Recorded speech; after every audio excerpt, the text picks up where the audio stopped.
Pas kërkesave të erëpasishme që invalidët e punës kanë bërë për të krijuar lehtësi, tashmë një pjesë e mirë e tyre janë realizuar. Kjo bëhet e ditur nga kryetaria e shoqatës së invalidëve të punës Dega Korç. Ajo shpreh se janë të kënaqur nga ndërveprimi që kanë pasur me një sër institucionesh prej të cilave kjo kategori personash përfiton një sër lehtësirash.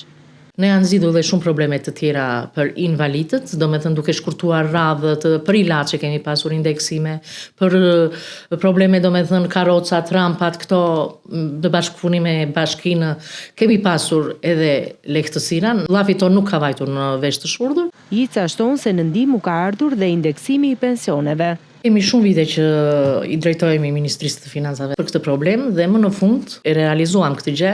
Ndihma e paftësisë kaloi në sigurimet shoqërore, na u premtua dhe u zbatua kjo gjë, domethënë me indeksimin e pensioneve do indeksohet edhe ndihma e paftësisë. U rit që këtë radhë, domethënë 1400 lekë të vjetra dhe për neve është një privilegj. Grupi i pjesëshëm është 22.000 lekë.